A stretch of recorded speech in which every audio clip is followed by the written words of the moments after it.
Hello and good morning. I know it's a bit of a spontaneous one this morning because I didn't tell you guys that we were going to do a live. But if you're here, good morning. If you're not, I know you'll see the rerun. So yeah, hope you're well. My name is Siobhan, if you don't know me already. I do the Womanhood series, but today I'm here under Signature Moments to talk about weddings and to talk about all the drama, but all the blessings as well that has been going on during this global pandemic. There have been millions of people who have been impacted and their weddings were not what they expected, but I've heard some really amazing stories. So today I have Daniel and Nicole with me. They're a beautiful couple and they're going to share their experience on what life has been like during a global pandemic and planning their wedding. So I'm going to invite them into the studio. Here they are. Good morning. Hi. Morning. Looking beautiful as always, guys. Thank you. Couple goals. I love that you're actually coordinating as well. Black is always the classic color, isn't it? So yeah, awesome. So how you guys been? All right? Yeah, we're good. Well, I'm good. We're good. Yeah, we're good. We're good. Awesome. All right. Well, let's kickstart it then. So, guys, been together. How long have you been together for now? 2 years and a few months. 2 years and a few months. Yeah. Still smiling. Thank you, Lord. Thank you, God. Thank you, yes, God. indeed. So, guys, obviously, you guys planned to have your wedding. Then everything went kaput with this global pandemic. Tell us when your wedding was scheduled for, and tell us a bit about your plans that were happening before everything kicked off.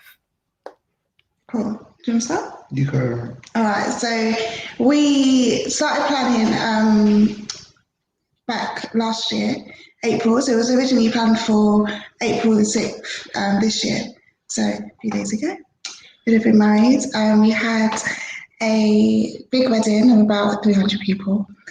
And then the pandemic hit, and unfortunately, you've had to scale it all the way down to 30 for this year. It's been a tough one, to be fair, because I think last year, April, we were just really excited, We sent out our communication. We were like, oh, we've got a year, it's fine, we'll be all right. I think, when everything happened, we were like, by September, everything's going to be okay. But it hasn't worked out like that at all. So, yeah. And Danny was just like, to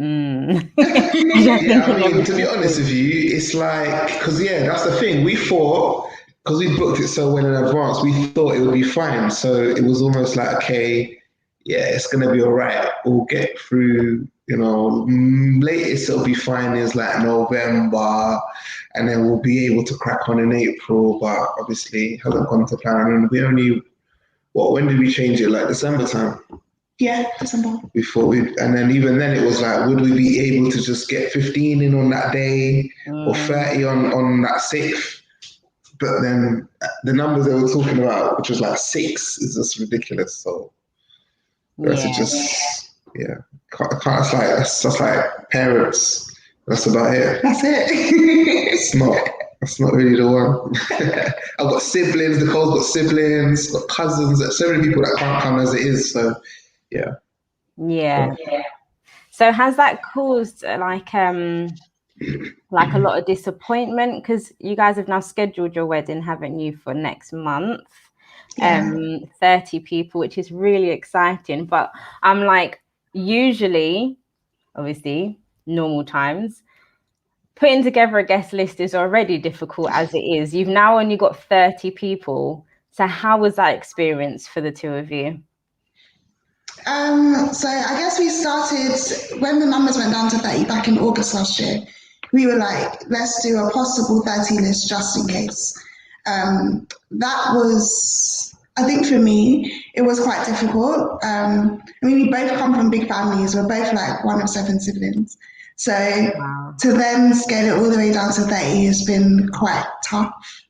And knowing that certain friends can't be there, certain family members can't be there, friends of the family, things like that, has just been quite quite hard. But I think overall, we just sort of said, you know what, if we can get like bridal party, parents, then a couple friends, we'll be fine. So I think that's been our full process really. But it has been tough. I think the blessing in this though is family members. I guess the whole world understands what we're going through, so it's kind of, the people who I really would have wanted to be there who can't be there are just going to be able to. I've kind of been easily accepted that they can't be there, which has made conversations a bit easier.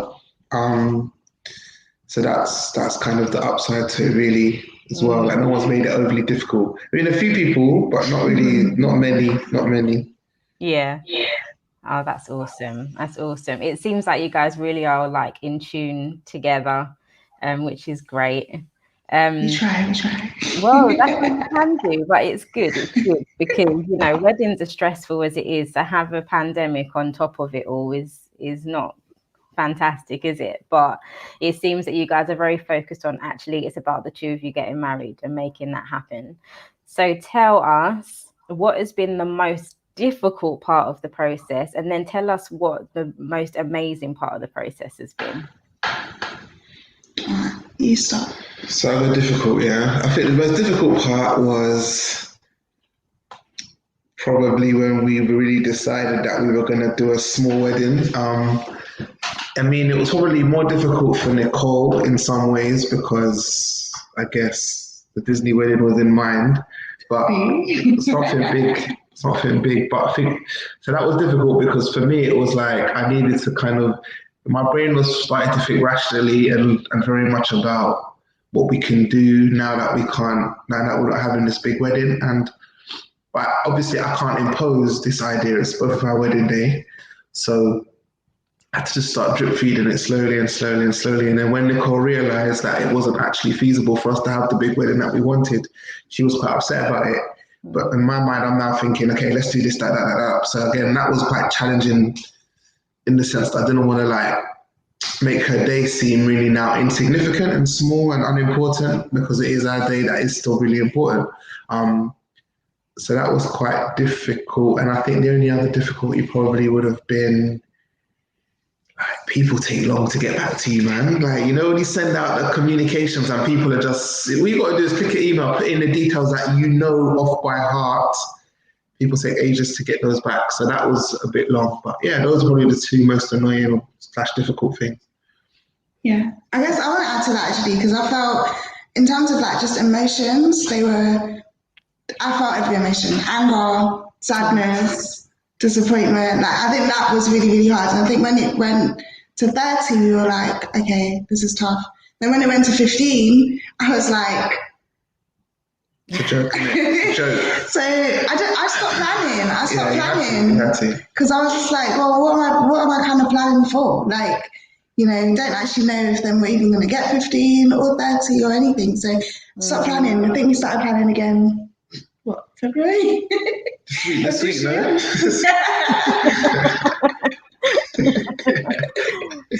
Yeah. After the big announcement on the 22nd, and there was a glimmer of hope, then we were like, okay, let's plan.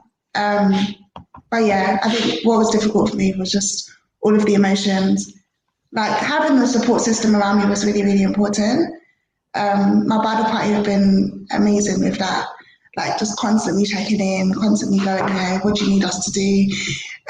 My go-to answer is always, I don't know, because I actually don't. So, but they have been amazing. So even in those difficult moments, there's been some glimmers of hope and blessings, definitely. And then to go further into some more of the blessings and just some of the amazing stuff that's been able to happen, despite the difficulties of having to postpone and things. I think as Dan was saying, it's sort of drip feeding, sort of things that we could do, what we could then plan for. And one of the things that we were planning for always was to buy somewhere. So when it slashed to 15, I think I had to be sad for about 2 months, maybe. And then we started looking at places that we could actually buy. And by God's grace, we've managed to buy a place. So yeah, probably that's been the biggest highlight of all of this. Yeah. So even that, yeah. So One had of you them. planned for a bigger wedding? Are you saying that you wouldn't have been able to afford the flat? It was taking a lot longer. Yeah. And where things like the stamp duty holiday, you know what I mean? So these are the things I was thinking, if only. So then when the wedding changed, it wasn't an if anymore. It was just like, let's get it done. And yeah, God just aligned things beautifully. So it was good in that sense. Yeah, I think, I don't know if I could say this is a blessing, but I think one thing that is, I think with us, the date we wanted. So when we had to change our date, initially the date we wanted was available. Then for some reason it wasn't available. Then Nicole sent a stink email, and all of a sudden it was available again. So there was a blessing in that as well, and that was a really convenient date because that's where we both sort of work with young people and stuff. It just worked out well as far as like aligning to when we'd have time to actually get married and enjoy some time together after as well. Oh, fantastic.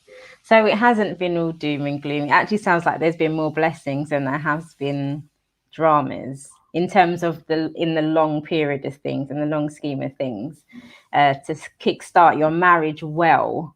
And you've really had to work hard together, it seems, isn't it, to make it all happen. So obviously, planning your wedding, certain things haven't worked out the way that you'd hoped, but, greater things have happened. How did you guys make sure that you stayed in sync with each other and weren't like getting at each other? I mean, I'm sure there's probably times when you're getting at each other because that's just life. That's just marriage. That's just being in a couple. Yeah, that's just normal.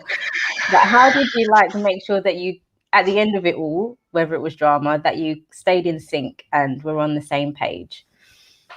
So I guess first and foremost is prayer. Like God is the center of everything that we do.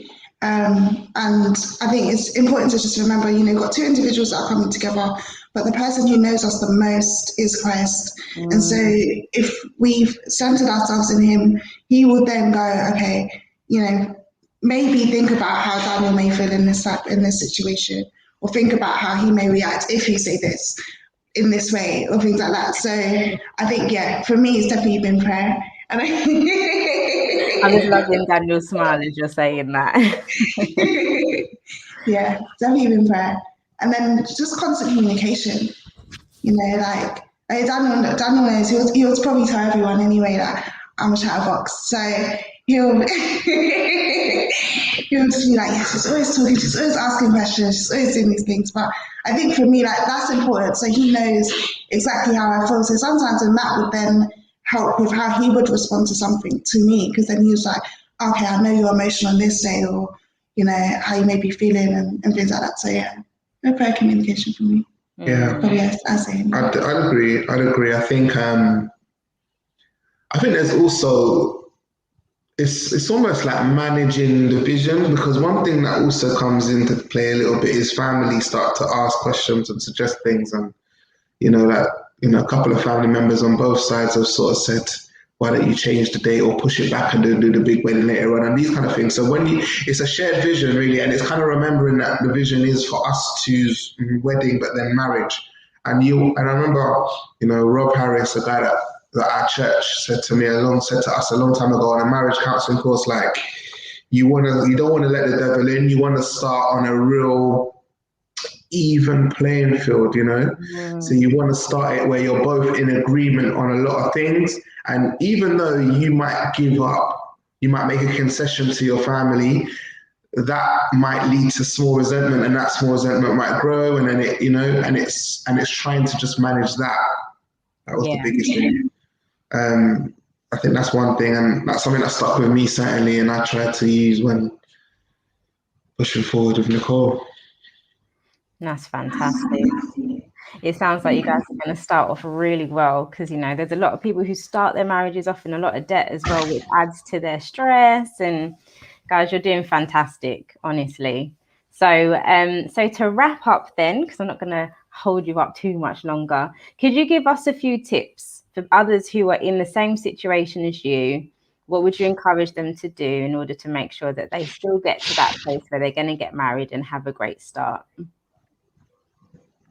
I would say make sure you remember that the wedding and the marriage is the only thing that's important. It's not like, I mean, the day is obviously important. We all know this. But the life, the life is more important. So that's what I'd say for sure. I just need to go to the door. I'm really, really sorry. No, that's fine. Yeah. You're dismissed. You can come back after. Yes, Nicole. I would say, I know it's easier said than done, but still try to enjoy. Okay, just wait for him to start talking in 1 second. You might be able to hear him. It's all right. You know what? Everyone can give us some He's grace because this is like, the virtual life we're living these days, isn't it? So honestly, this is what, this pandemic has resulted us to. There's so many people who are working from home and the babies come in toddling through and are like, who are you looking at, mummy? And all these things. So listen, or I've had a few meetings where the dogs are barking in the background and it's like, there's nothing you can do about it. It just is what it is. You know what I mean? So yeah, don't worry about yeah, it. So yeah, so what sorry. would you say? What a few tips would you have? So I would say enjoy the moment. Like you only get this time once. God willing, you only ever have to plan your wedding once. So Mm, even with and despite what's happening, still try and enjoy what you're doing.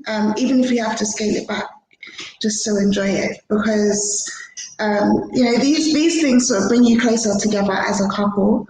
And so if you enjoy it together and your vision is shared and you're both working towards that, then everyone else around you will then have to just fall in line. So, yeah. so yeah, enjoy it. Yeah, that's fantastic. It's true because you can get so caught up in the tasks of it and it can get you quite stressed rather than really embracing the process. And I can only imagine it's 10 times more stressful now, because things are not as freely available as they were. Yeah, definitely. I mean, we've been trying to plan what should have been done in 6 months and like these 2 weeks. So it's Yeah. definitely been like a constant, come over and it's like, okay, what do we have to do today? What form do we have to fill out today? It's just like, okay, Yeah, um, yeah. Actually, when yeah. you spoke about that, that triggered something. So registering to get married in the first place, did you have any problems with that? Because I know obviously the registry office is shut, no one could give notice to marry. And then everyone was eagerly waiting for that period of time when it would open up again and everyone like flocked in. Was you a part of Yeah, that? Yeah. yeah. So we managed to register last year August, and everything had shut, and then it all opened up again quite quickly. We managed to get in like very very quickly, and then God willing, because they give you a year to then get married within that time frame of once you've registered. So we had the April bit sorted, and Mm, then when everything had closed again, like December, January times, it was then, oh, we might have to postpone, and then what's going to happen. So it wasn't until February then we had to then like try and postpone the date with them, which was quite difficult. We were in that everyone flocking, everyone calling, dates are like just going so quickly, and yeah, but God willing, we managed to. Yeah, well, we praise God because we actually managed to get the date that we had originally wanted. That worked out for yeah. us family. So, yeah. Oh, fantastic. Right, Daniel, now you're back. Let's hear your tips then to people to encourage them. So keep a shared vision. I think Nicole's touched on that already. I think also I say count your blessings beyond the wedding because there's a lot of good things that are happening. There might be hopefully for people there will be good things happening around not that are not just wedding related, So definitely count the blessings. And I think if there's a postponement, just look at what you can do. If you've had to postpone or look at what you can do in that time to make your wedding or make your life, your marriage more successful.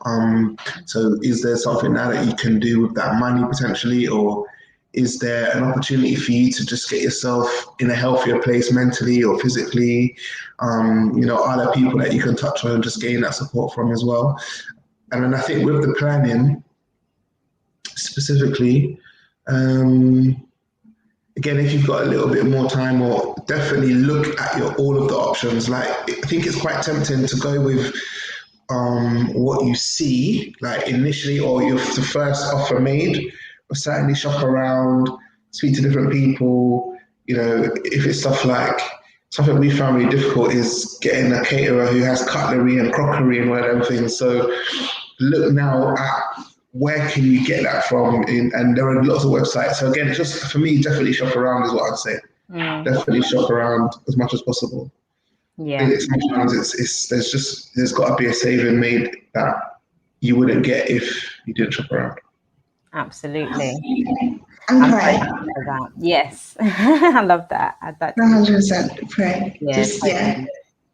Pray to God. That's amazing, guys. Honestly, I'm so excited for you two. It's going to be a fantastic day. And honestly, your marriage is already blessed. I can see it from your faces. So thank you so much for joining us today. It's been Thank amazing. you for having us. It's all right. And all the best, guys. Thank you. Thanks a lot. Take care. Take See you care. later. Bye. Well, that's that, guys. Just want to thank you all for joining. And if you liked what you saw, make sure that you subscribe, like, and make sure that you share it as well, because I know there's loads of people out there who are planning their weddings. It's been very stressful. Some people have just postponed until 2022, and others are just going to the registry offices. I know there's so many people doing different things, but guys, honestly, keep going, keep working together, and like the guy said, have a joint vision. All right, love you all. Take care. Bye.